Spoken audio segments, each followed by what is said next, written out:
The Magic Finger by Lord Dar.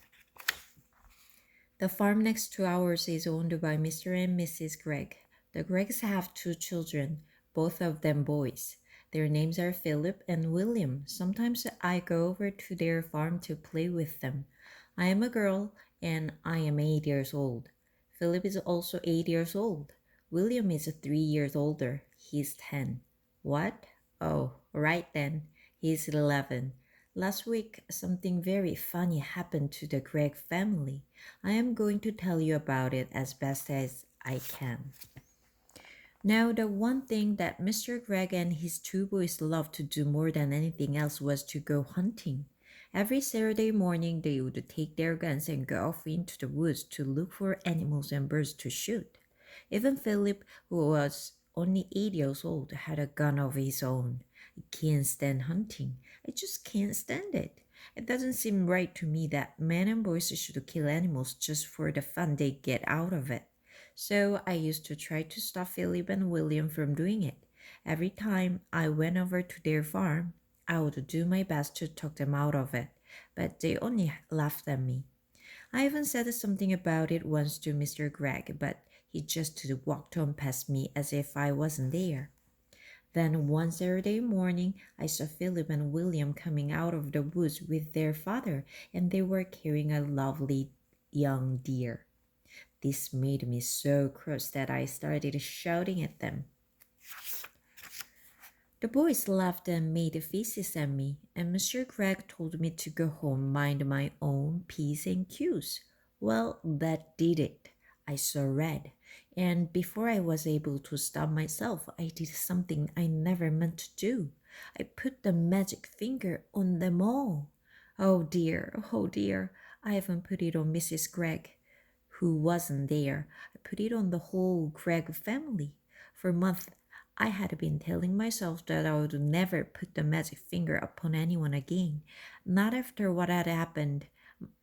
Not after what happened to my teacher, old Mrs. Winter. Poor old Mrs. Winter.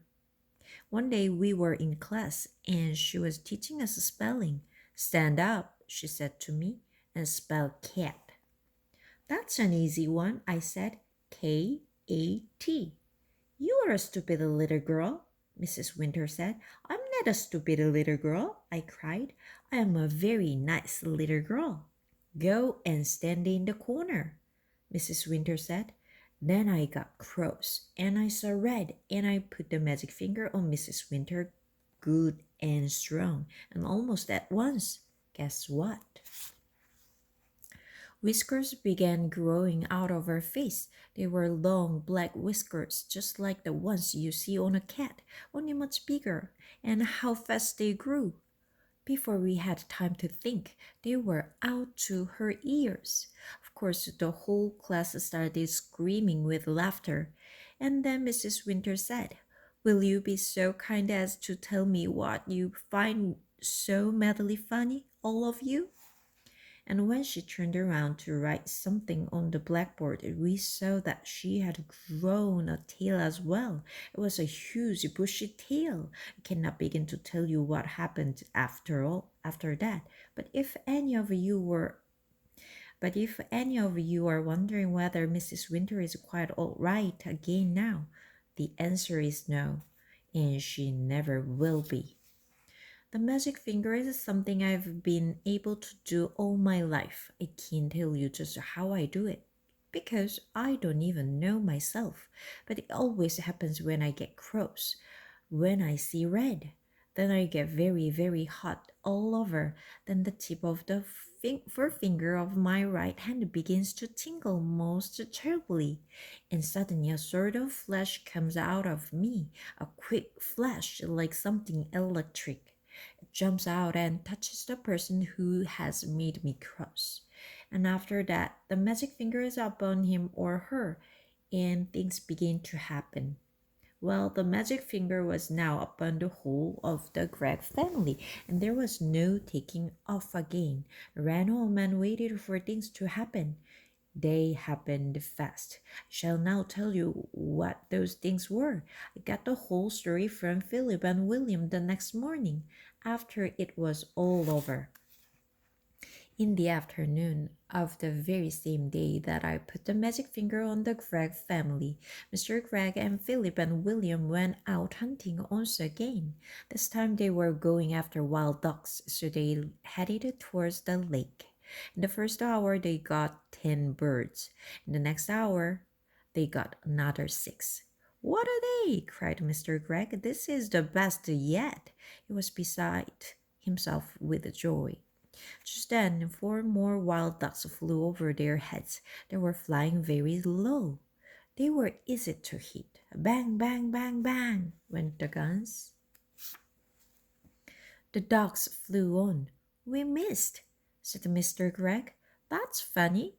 Then, to everyone's surprise, the 4 ducks turned around and came flying right back to the guns. Hey, said Mr. Gregg. What on earth are they doing? They're really asking for it this time. He shot at them again. So did the boys, and again they all missed. Mr. Gregg got very red in the face. Let's turn the light, he said. It's going too dark to see. Let's go home. So they started for home, carrying with them the 16 birds they had shot before. But the 4 ducks would not leave them alone. They now began flying around and around the hunters as they walked away. Mr. Gregg did not like it one bit. Be off, he cried, and he shot at them many more times, but it was no good. He simply could not hit them. All the way home, those 4 ducks flew around in the sky above their heads, and nothing would make them go away. Late at night, after Philip and William had gone to bed, Mr. Gregg went outside to get some wood for the fire. He was crossing the yard when all at once he heard the call of a wild duck in the sky. He stopped and looked up. The night was very still. There was a thin yellow moon over the trees on the hill, and the sky was filled with stars. Then Mr. Gregg heard the noise of wings flying low over his head, and he saw the 4 ducks, dark against the night sky, flying very close together. They were going around and around the house. Mr. Gregg forgot about the firewood and hurried back indoors. He was now quite afraid. He did not like what was going on, but he said nothing about it to Mrs. Gregg. All he said was, "Come on, let's go to bed. I feel tired."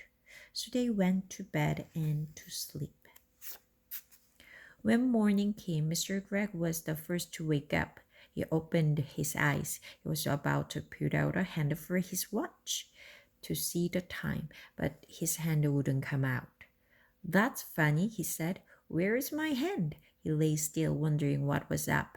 Maybe he had hurt that hand in some way. He tried the other hand. That wouldn't come out either. He sat up. Then for the first time he saw what he looked like. He gave a yell and jumped out of bed.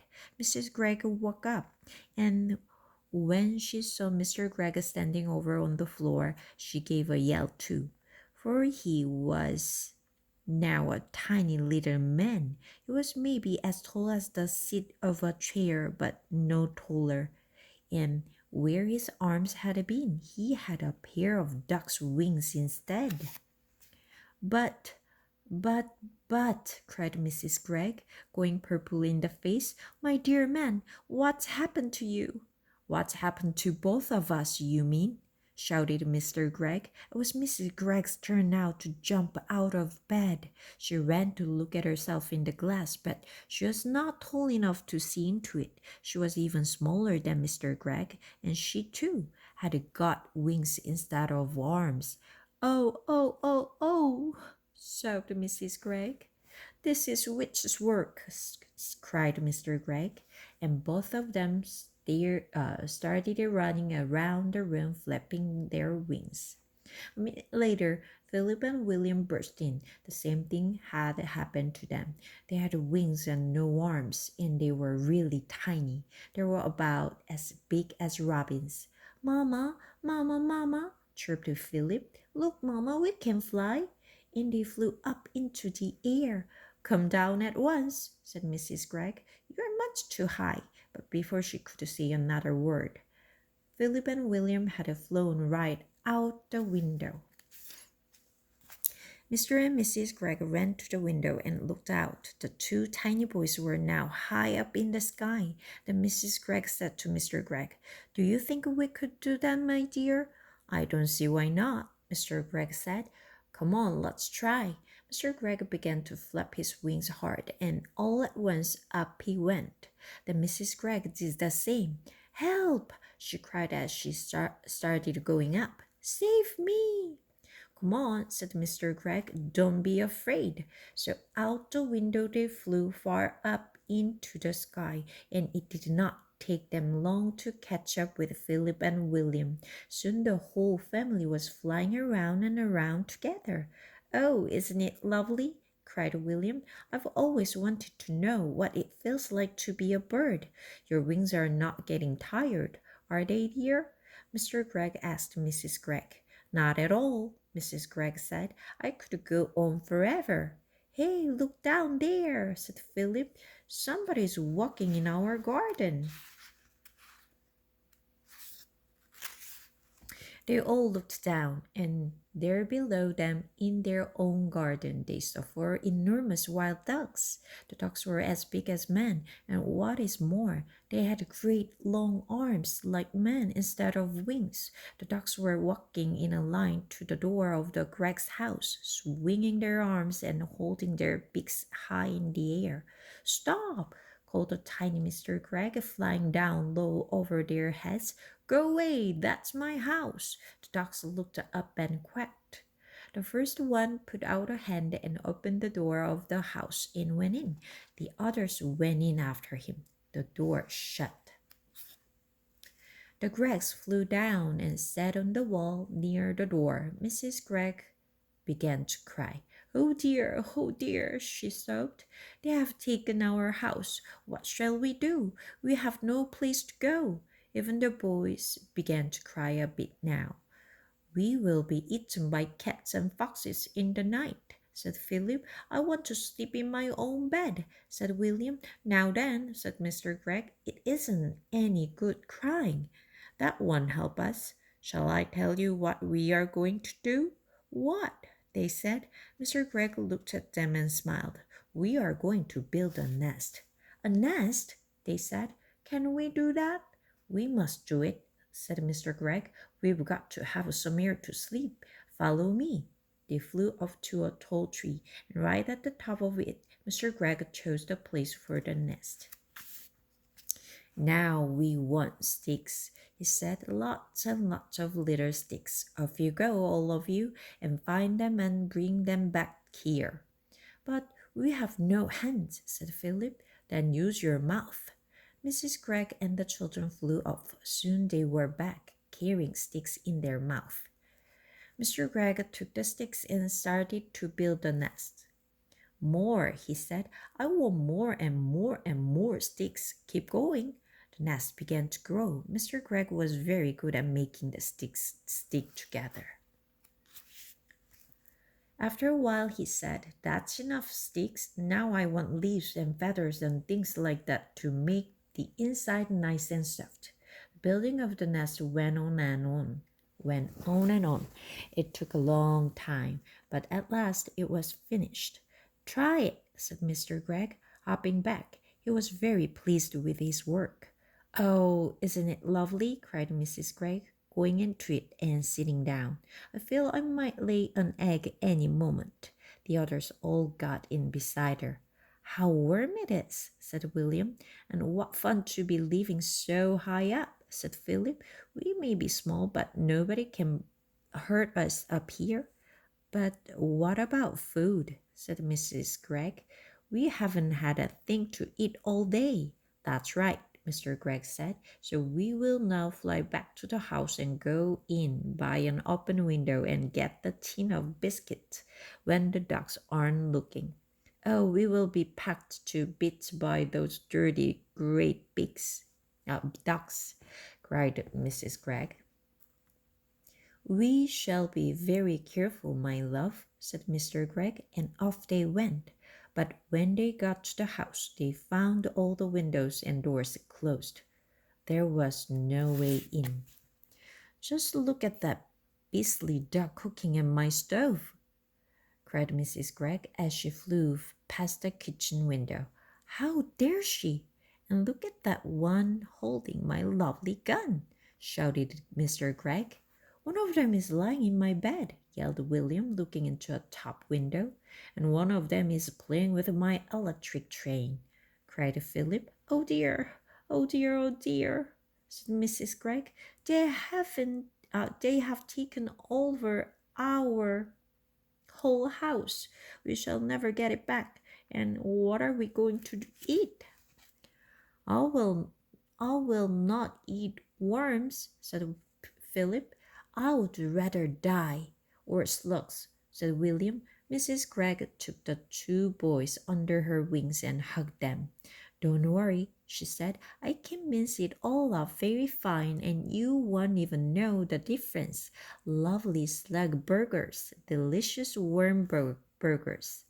Oh no, cried William. Never, said Philip. Disgusting, said Mr. Gregg. Just because we have wings, we don't have to eat bird food. We shall eat apples instead. Our trees are full of them. Come on. So they flew off to an apple tree.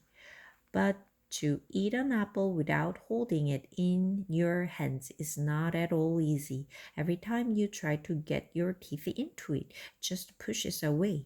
In the end, they were able to get a few small bites each. And then it began to get dark, so they all flew back to the nest and lay down to sleep.